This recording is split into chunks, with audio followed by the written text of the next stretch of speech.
Hare Srinivasa. So let us go into the second tenet, Jagat Satyam. What does it mean? So, Hare Srinivasa Krishna, Jagat Satyam is something which is, I think, one of the most contested parts of philosophy in general. So, what this basically says is the Jagat or the world or the universe around us is real. Hmm. Now, obviously, a question which comes to our mind is, yeah, we are all seeing it. So, where is the question of saying that it's not real? Who said it's not real? No.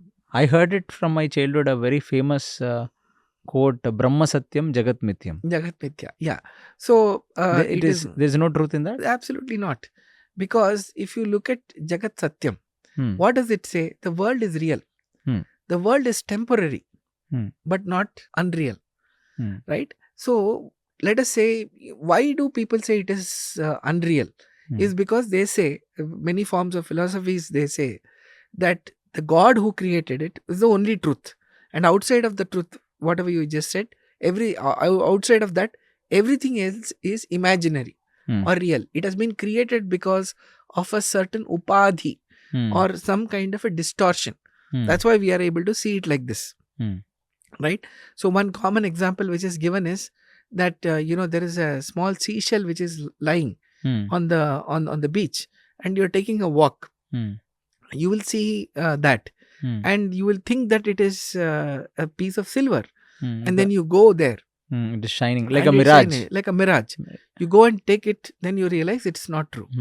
But this is where the distortion starts to come.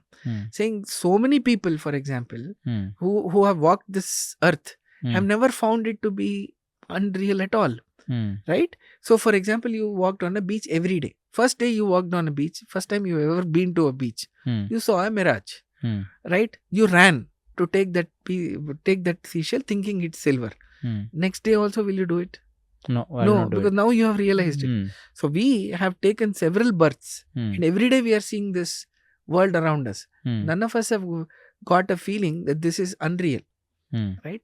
Now, whenever we are saying that there is a distortion which has created it, what other forms of philosophy are not able to explain is that Brahma or the Supreme Being, how did he get distorted, because of which this has got formed? Because everybody believes that the Supreme Lord Parabrahma is perfect in all ways. He has got all the qualities that everybody will accept in varying forms. How did distortion happen to him? How did Ajnana touch him? It is not explained. So in Madhwa philosophy, it is clear that God is God. He has created this world. Now, there is another explanation to this. Say you're walking on the beach. You saw a shell and a seashell, and then there is a shine which is coming. You said it's silver. How did you say it is silver? Because I have seen silver also shining like that. You have seen silver shining somewhere else. So this one resembles that. So here, if you are looking at this world, now all of us are sitting here. We are seeing several objects around us. If I look at it and say, okay, this is a mic, right? But you are telling me it is not a mic. It only looking like a mic. So what am I supposed to infer? That this looks like a mic, but it is not a mic. How did I know this looks like a mic? That means I should have seen a real mic somewhere else. Yes. So instead of accepting one world which is there around us as real, we have now created two worlds. One which is an image of the other. Yes. So this is a complete distortion and does not find a place anywhere in our scriptures. This is a purely interpretational blunder which has happened. And nobody has ever realized also how this world is unreal. Unreal. So you just before this, what did we say? Hari Parataraha. If there is a supreme being who has created this world, and that is a Mithya, you are actually telling God that the world that he has created is unreal. So when will so he is making a false claim that he is Jagadishvara. He is the one who created it.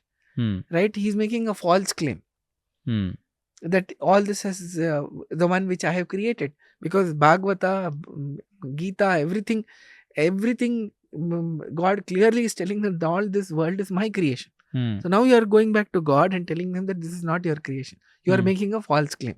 Is that acceptable? No. Why will somebody make a false claim when he does not have the ability to do it? So Jagadishvara has got the ability to create this world. So the world created by him cannot be unreal. We are all experiencing it. There is no evidence to the contrary that this world doesn't exist. So this Brahma Satyam Jagat Mithyam is a complete trash. Is completely trash. And last thing, let us come to a very pragmatic world where we are all doing our sadhana. We are all studying. We are all studying scriptures. By this Jagat Mithya, what is happening is all that we are saying now, right, becomes Mithya. You are Mithya, I am Mithya, everybody, all this is Mithya. Yeah. So why are we doing sadhana in a unreal world? To realize, first of all, you are unreal, I am unreal, the whole world is unreal. Then what's the point in doing any of this? Because maybe to understand what is my real, I am doing sadhana. So when you yourself don't exist, where is the question of sadhana? Sadhana is also unreal. You are also unreal. Yes. Why are you asking and wasting my time? Who, by the way, I am also unreal.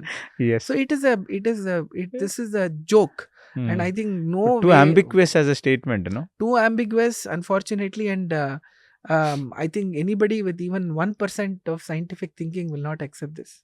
It's probably the simplest, tenet to explain, because it has no bearing whatsoever. And the grossest joke that philosophical world has done to humankind. Yes, absolutely. So Madhvacharya corrected this.